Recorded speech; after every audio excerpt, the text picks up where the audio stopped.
ছোটবেলা থেকে আমি আমার দাদা দাদিদেরকে দেখে এসেছি যারা গ্রামের মানুষ তাদের বিশেষ করে শারীরিক ক্ষমতা বা শারীরিক যে একটা শক্তি এটা বিশেষ করে গ্রামের মানুষের অনেক বেশি থাকে।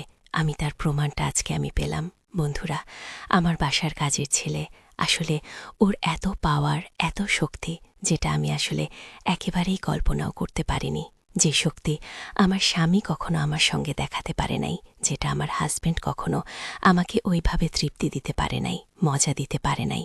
তো আমার বাসার সাধারণ একটা কাজের ছেলে, নাম তার জামাল, ঠিক আছে? হ্যাঁ, সে এতটা পাওয়ারফুল, এতটা শক্তিশালী এটা আমি কখনো কল্পনাও করতে পারিনি। ও আমাকে বলেছিল, ম্যাডাম, আপনি শুধু আমাকে একটাবার একটা সুযোগ দিয়ে দেখেন, আমি আপনাকে পর্যাপ্ত পরিমাণ সুখ দিব, আনন্দ দিব, আপনি অনেক মজা পাবেন, বিশেষ করে দোলাবাড়ির চাইতেও আমি আপনাকে বেশি আনন্দ দিব। আসলে আমি সেদিন অবাক হয়ে পড়েছিলাম। পরে ওকে আমি একটা সুযোগ দিয়েছিলাম, ঠিক আছে?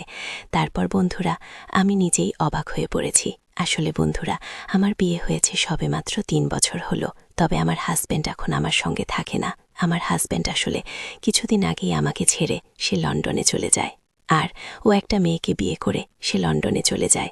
এখন বর্তমানে আমি একাই আছি, আর আমার এক বাচ্চা হয়েছে, আমার একটা মেয়ে হয়েছে।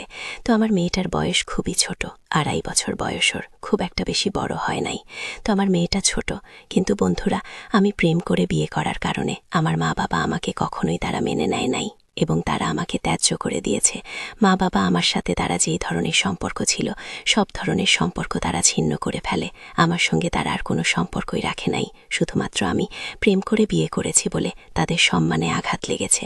আমার মা বাবা ছিল মোটামুটি একটু বলাচলের মধ্য ফ্যামিলিতে, একটু ভালো একটু পরিবারের, তারা টাকা পয়সা সব কিছুই তাদের মোটামুটি আছে, একটু ভালো ফ্যামিলি বলা চলে, ব্যবসা বাণিজ্য আছে।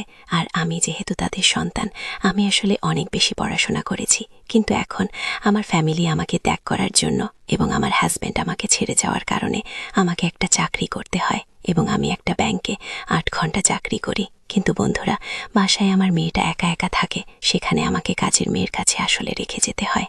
কিন্তু কাজের মেয়েটা ঠিকঠাকভাবে আসলে দেখাশোনা করেন না। কিছুদিন আগে আমার বাড়িতে হঠাৎ করে খবর আসলো যে আমার এক চাচাতো বোনের আসলে বিয়ে হবে।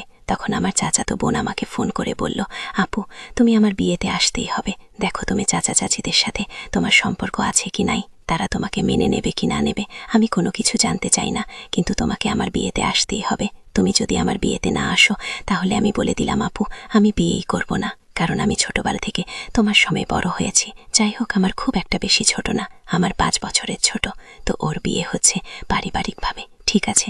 তো আমার মা বাবাও চেয়েছিল বন্ধুরা আমাকে পারিবারিকভাবে তার একটা বিয়ে দিতে, কিন্তু আমি তাদের কথা অবাধ্য হয়ে, অমান্য করে আমি নিজেই প্রেম করে একটা ছেলেকে আমি বিয়ে করেছিলাম। বিয়ের পরে আমি জানতে পারি ছেলেটা খুব একটা বেশি ভালো না।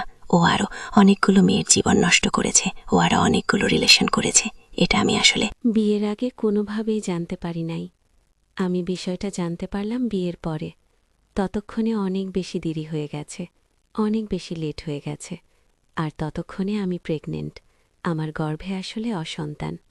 এমন অবস্থায় ও আমাকে তখন তৎক্ষণাৎ ছেড়ে আরেকটা লন্ডন প্রবাসী মেয়ের সঙ্গে হাত ধরে পালিয়ে তার সঙ্গে চলে যায়। এখন আমি এমন এক পর্যায়ে আছি বন্ধুরা, আমি না পারতেছি আমার বাড়িতে যেতে, মা বাবার সামনে গিয়ে মুখ তুলে তাদের সামনে দাঁড়াতে, না পারতেছি আমি ওর বাসায় যেতে, কারণ ওরগুলোর ঠিকানাও আমি জানি না। আমাকে একটা ফ্যাক ঠিকানা দিয়েছিল, ফ্যাক নাম বলেছিল।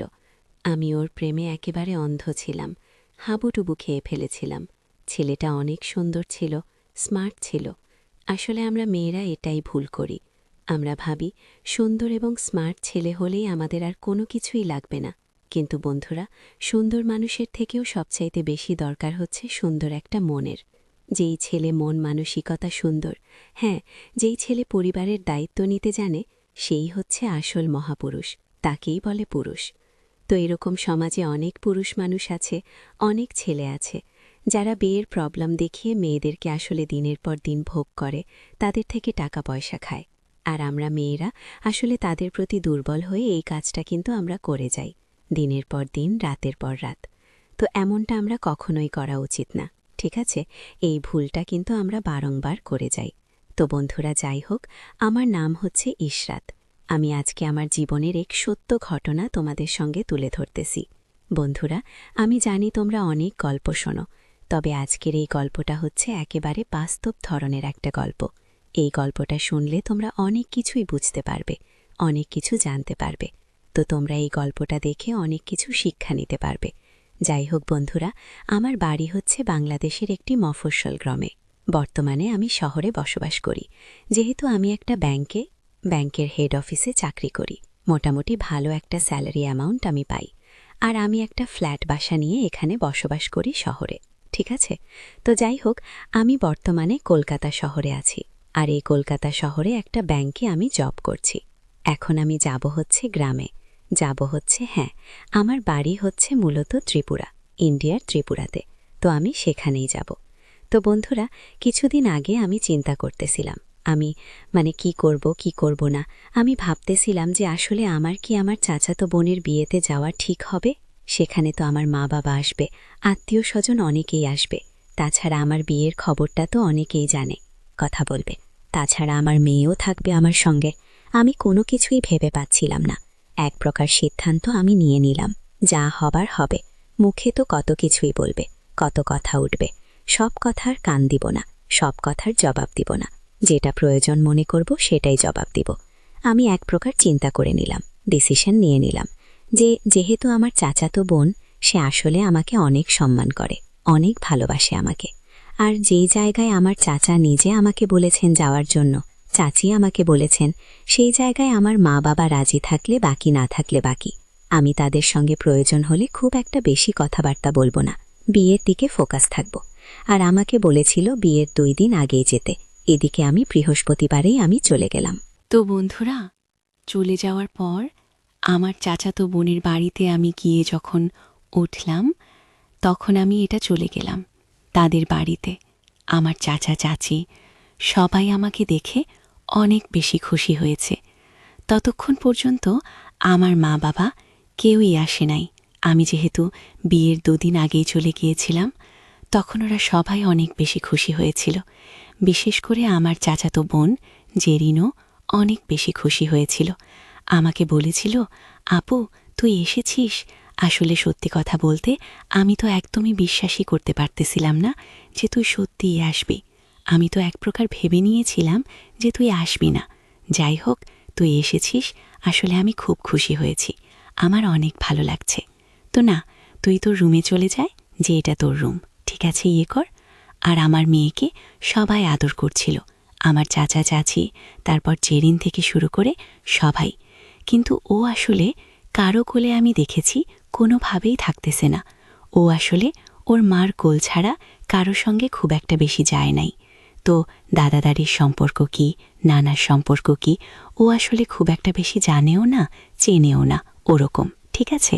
এজন্য কারো কোলেই যেতে চায় না। তো ওদের বাসায় একটা কাজের লোক ছিল, তো নাম ছিল তার হচ্ছে জামাল। তো হঠাৎ করে জামাল বলল, ম্যাডাম আপনি বরং যান, ওয়াশরুমে গিয়ে ফ্রেশ হয়ে আসুন, ততক্ষণ আমি আপনার মেয়েকে কোলে নিচ্ছি, ও আমার কোলে থাকবে। এই কথা বলে ওর কোলে যেতেই দেখলাম আমার মেয়ে কেমন যেন শান্তশিষ্ট হয়ে গেছে। ও কোনোভাবে যেন কান্নাকাটি করতেছে না, একেবারে একটা ভদ্র একটা মেয়ে হয়ে গেছেন।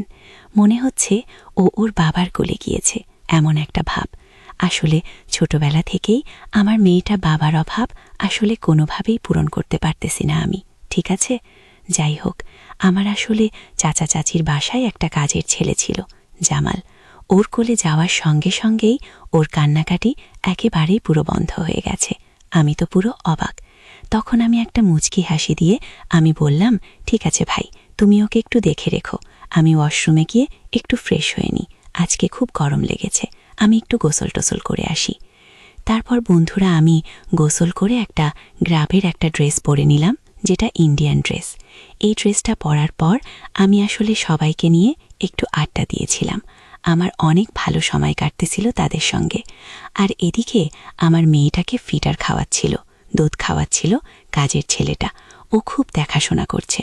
ও আমাকে একদিন বলতেছে, ম্যাডাম আমি ওকে জিজ্ঞাসা করলাম, বা তুমি তো আমার মেয়েটাকে খুব আপন করে নিয়েছ, আমার মেয়ে তো কারো কোলে থাকতে চায় না, ও তো দেখতেছে তোমার কোলে বেশ ভালোভাবেই থাকতেছে, তোমাকেও চেনে না জানে না, কিন্তু তুমি ওর কোলে তো খুব আরাম করে দেখতে থাকতেছে। তখন আমি মেয়েকে জিজ্ঞাসা করলাম, কি আম্মু, তুমি কার কোলে আছো? আঙ্কেলের কোলে আছো? হ্যাঁ, মামা লাগে তোমার, মামা। বাহ, আমার মেয়েটাও বেশ খুশি জামালকে পেয়ে।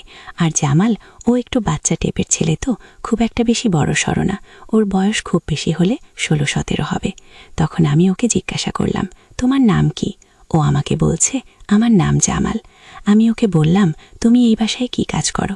কই, আগে তো তোমাকে দেখি নাই। ও আমাকে বলল, আসলে ম্যাডাম, আমি এই বাসায় কাজ করি না। আপনার যে চাচা খলিল স্যার, আমি ওনার দোকানে কাজ করতাম।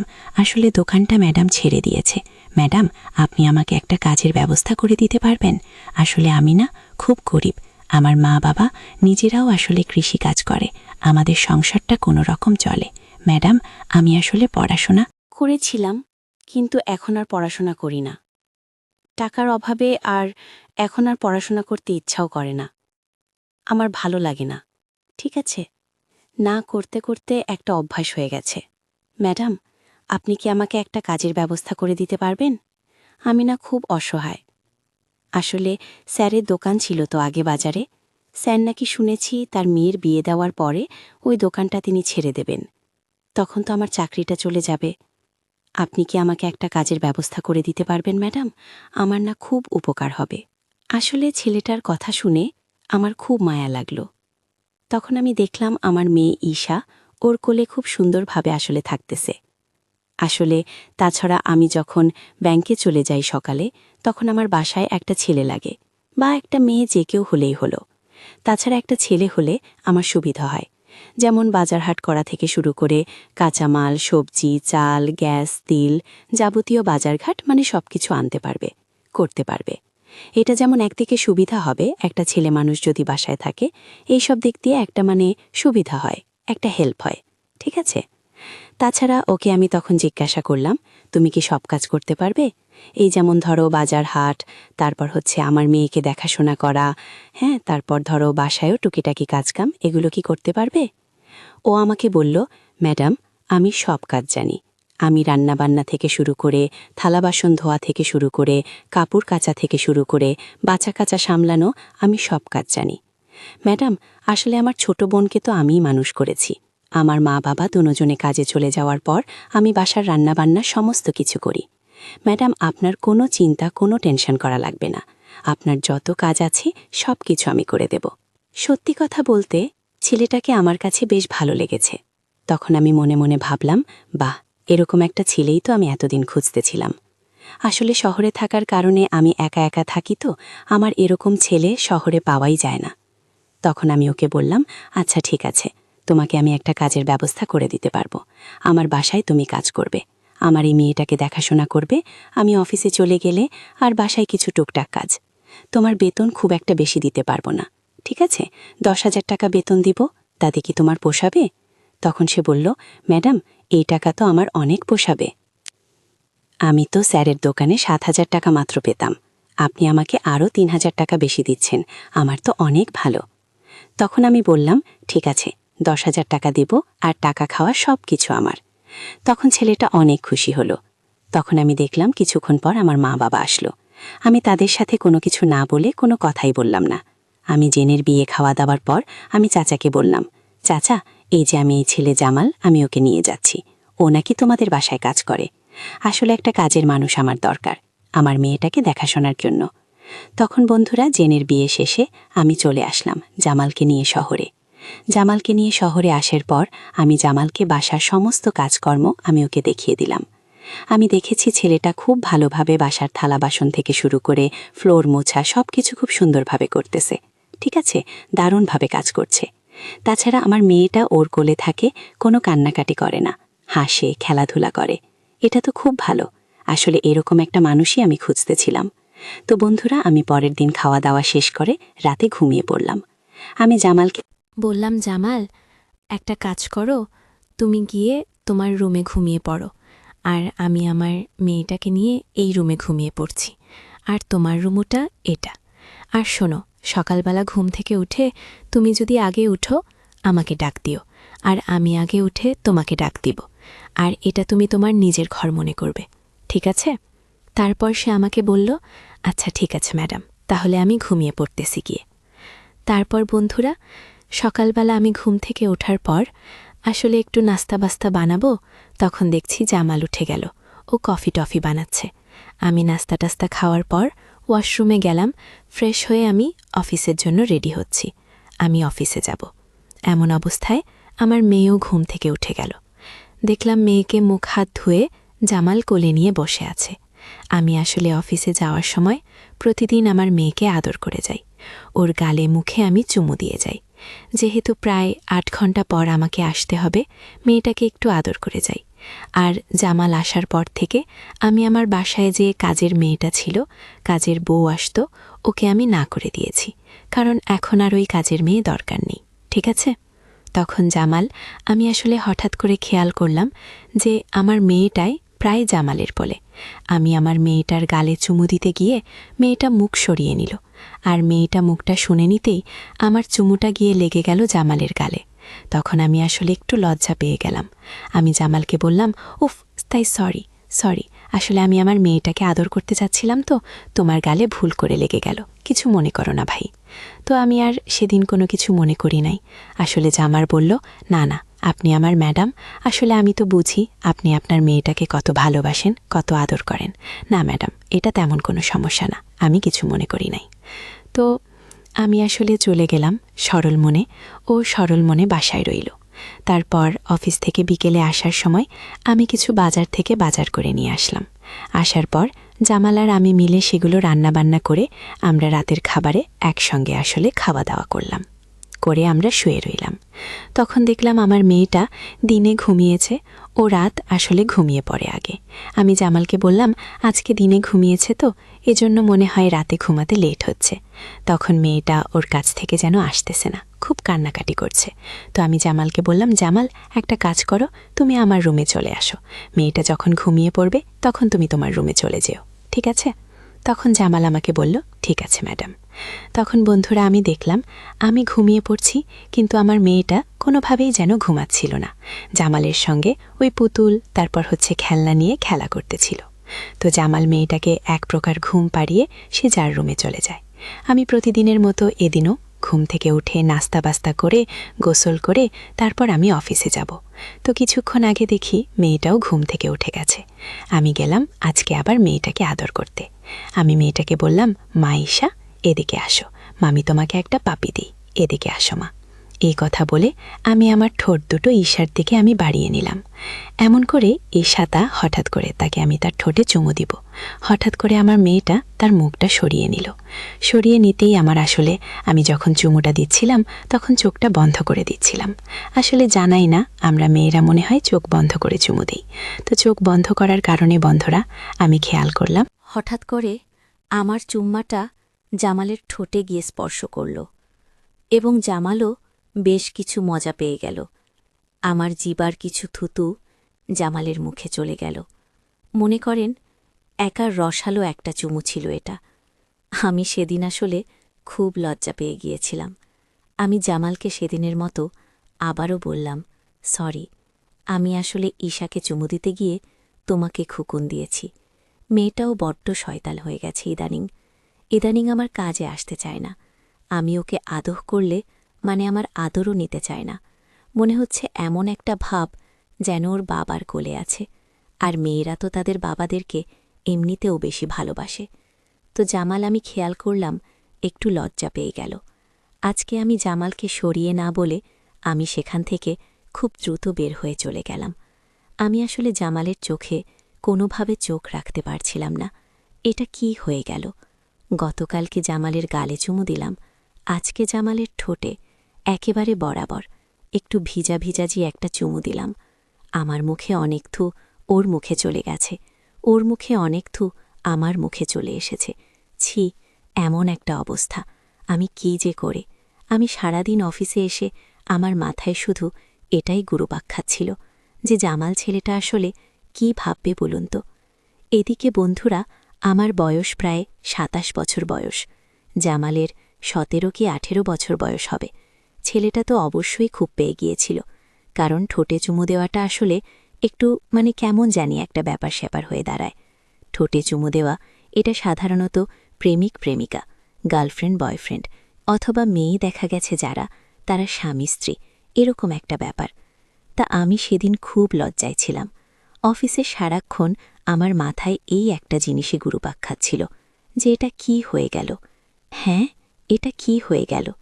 আসলে বন্ধুরা, সত্যি কথা বলতে, দীর্ঘ এই ৩ বছর, প্রায় ৩.৫ বছর হয়ে গেছে, আমি আমার স্বামীর সঙ্গে, মানে আদর, সোহাগ, ভালোবাসায় কোনো কিছুতেই আমি লিপ্ত নেই।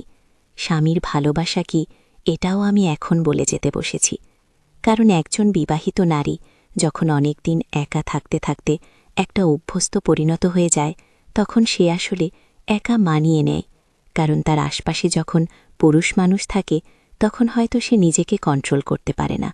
কিন্তু একটা পুরুষ মানুষ যখন আপনার কাছে থাকে, তখন আর আপনার কোনো কিছু মাথায় কাজ করে না। তো যখন সে একা থাকে, তখন সে মানিয়ে নেয়। আসলে ওর বাবাকে আমার কাছ থেকে চলে যাওয়ার পর আমি দীর্ঘদিন যুদ্ধ করেছি একা একা। আমার খুব কষ্ট হচ্ছিল, তারপরেও আমি আমার নিজেকে অনেক কষ্ট করে আমি নিজেকে মানিয়ে নিয়েছি। কিন্তু এখন যেন আমি নিজেকে কোনোভাবেই মানিয়ে নিতে পারছিলাম না। সেদিন আমার মনে হঠাৎ করে বিজাজি উঠেছে। আমার ভিতরে একটা উত্তেজনা কাজ করেছে।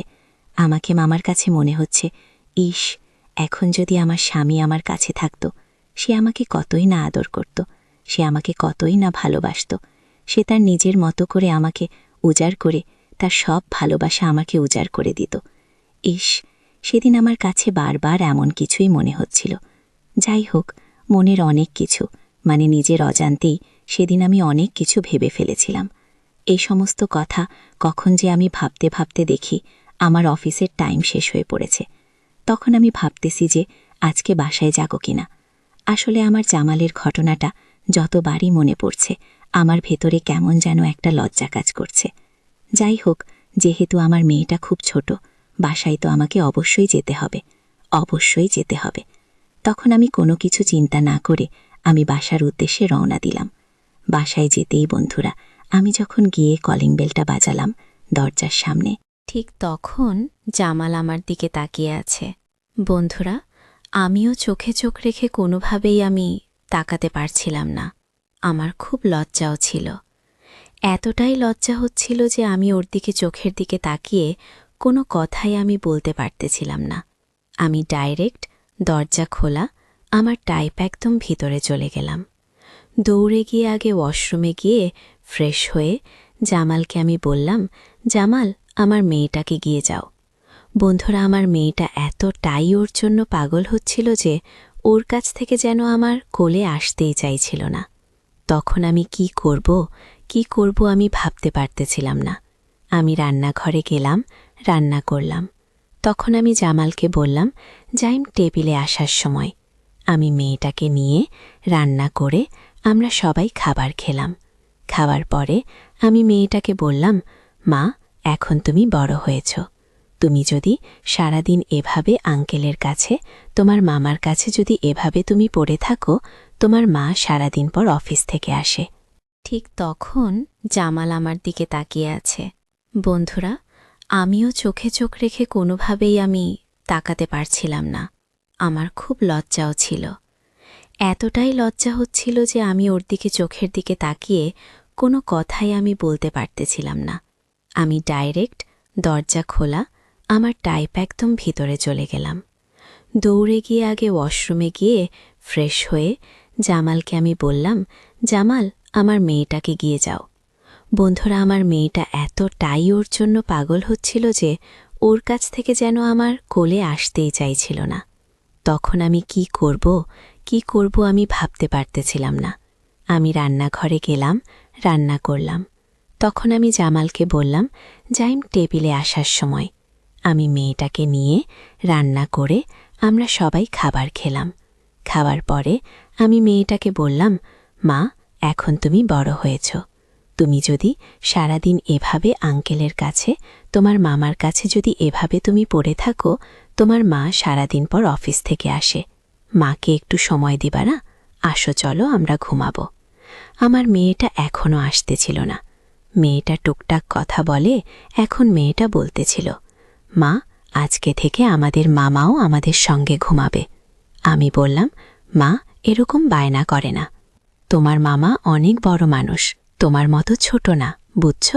তোমার মামাকে আলাদা থাকতে হবে। সে তোমার মামা হয়, তোমার বাবা হয় না, বুঝেছ? তখন বলল, বাবা হবে সমস্যা কি? আসলেও ছোট্ট একটা মেয়ে, আমি বুঝতেছি না ওকে এগুলো শেখায় কে। তখন আমি ওকে বললাম, তুমি এগুলো কোথা থেকে শিখছ মা? কে বলছে তোমাকে? দেখো, তোমাকে আর এগুলো নিয়ে কোনো কিছুই বলতে হবে না, আর কোনো কিছু বুঝতে হবে না। তুমি চলে আসো, চলো আমরা এখন বাসায় যাব। কোনো কিছু না বলে বন্ধুরা আমি আমার রুমে চলে আসলাম। দেখলাম যে আমার মেয়ে এসে কোনোভাবেই আসছে না। সে বলছে, আজকে মামা আমাদের সঙ্গে ঘুমাবে, না হলে আমি ঘুমাবো না। আমি বাধ্য হয়েই পরে জামালকে বললাম, জামাল, একটা কাজ করো। আমার মেয়েটা যেহেতু এত বায়না ধরে ফেলেছে, আসলে ও এখন কোনোভাবেই কারো কথাই শুনবে না। ও আসলে আমার মতোই এক প্রকার খুব জেদি মানুষ। আচ্ছা, তুমি আমার সঙ্গে থাকতে তোমার কোনো সমস্যা নাই তো? একটা কাজ করো, এই আমি এপাশে ঘুমাচ্ছি ডান পাশে, হ্যাঁ, মাঝখানে তুমি ওকে দাও, আমার মেয়েটাকে দাও, আর তুমি একপাশে ঘুমিয়ে পড়ো, ঠিক আছে? তার অন্তত মেয়েটা তাও আমার কাছে থাকবে, ঠিক আছে? আর তোমার কোনো সমস্যা নেই তো? জামাল আমাকে বলছে, না ম্যাডাম, আমার কেন সমস্যা হবে? আমার তো কোনো সমস্যা নেই, আপনি ম্যাডাম মানুষ, আমাকে যা বলবেন আমি তাই করতে রাজি। তো ঠিক আছে ম্যাডাম, আমি ঘুমিয়ে পড়ছি এখানেই। তখন দেখলাম আমার মেয়েটা ওকে জড়িয়ে ধরে ঘুমিয়ে আছে। আসলে বন্ধুরা, ছোট বাচ্চা তো এত কিছু বোঝে না, আর বাচ্চারা বিশেষ করে মা বাবার সঙ্গে বেশি থাকতে চায়। তো আমার মেয়েটা, আমি যতটুকু বুঝলাম, জামালের কাছে আসলে একটা বাবার একটা আদর চা, বাবার একটা ফিল পায়, যে কারণে জামালের কাছে থাকতে পছন্দ করে বা ভালোবাসে, যাই কিছু হোক। তখন আমি আর আমার মেয়েটাকে কোনো কিছু বললাম না। তখন থেকে জামাল আমার সঙ্গে আমার রুমে থাকা শুরু করলো। তখন আমি জামালকে বললাম, জামাল, মেয়েটা যে পর্যন্ত বড় না হচ্ছে ততক্ষণ তুমি আমার কাছে থাকবে, ঠিক আছে?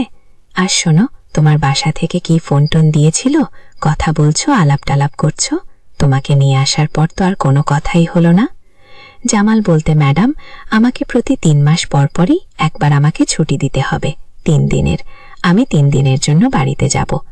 আর আমাকে টাকা আপনি প্রতি মাসে না দিলেও চলবে। 3 মাস পরে আমি যখন বাড়িতে যাব, আপনি চাইলে আমাকে তখনও টাকাগুলো একসঙ্গে দিতে পারেন।